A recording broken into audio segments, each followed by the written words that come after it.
ফুটবলের জন্ম হলো কিভাবে? কোন দেশেই বা শুরু হলো সর্বপ্রথম ফুটবল খেলা? কিছুই তো বুঝছি না। কিরে, তুই না ফুটবলকে ভালোবাসিস এইটুকু জানিস না? হ্যালো এভরিওয়ান, আসসালামু আলাইকুম। Welcome back again history of football. আশা করি ভিডিওর প্রথম দিক দেখেই বুঝে গেছেন যে আজকের ভিডিওটা কোন টপিকের হতে যাচ্ছে। আমরা সকলেই ফুটবলকে ভালোবাসি না এমন লোক খুবই কম বললেই চলে। কিন্তু ফুটবলের জন্ম হয়েছে কোন দেশে, কিংবা কোন দেশেই প্রথম শুরু হয়েছিল ফুটবল, তা সম্বন্ধে অনেকে অনেক কিছু জানেন না। তো এই সকল ধারণা দিতে আজকের আমার এই ভিডিওটা। অবশ্যই ভিডিওটি ভালো লাগলে একটি লাইক করবেন এবং সাবস্ক্রাইব করতে ভুলবেন না, এবং কমেন্ট করে আপনার মতামতটি জানাবেন। ফুটবল খেলার জন্ম হয় চীনে, কিন্তু সে সময় ফুটবল এত পপুলার ছিল না। পরবর্তী সময় ফুটবল খেলা 1863 সালে ইংল্যান্ডে আবিষ্কার হয়।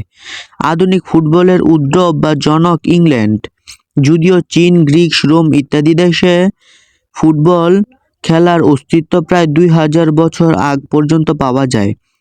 এখন প্রশ্ন থাকবে, ফুটবল কে কিভাবে আবিষ্কার হয়?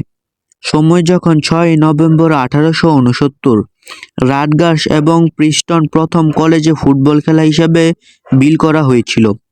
যাই হোক, 1880 এর দশক পর্যন্ত ইউলিয়ার একজন মহান রাগবি খেলোয়াড়, ওয়াল্টার কাম্প, নিয়ম পরিবর্তনের পথপ্রদর্শক, যদি ধীরে ধীরে রাগবিকে আমেরিকান ফুটবলের নতুন খেলোয়াড় রূপান্তরিত করেছিল।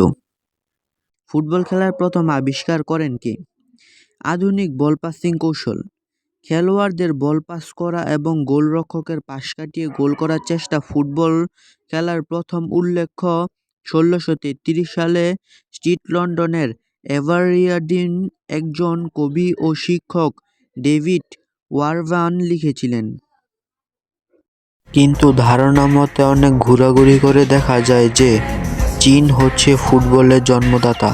ভিডিওটি ভালো লেগে থাকলে লাইক, কমেন্ট, সাবস্ক্রাইব অবশ্যই করবেন, এবং পরবর্তী ভিডিও বানানোর জন্য আমাকে উৎসাহিত করবেন।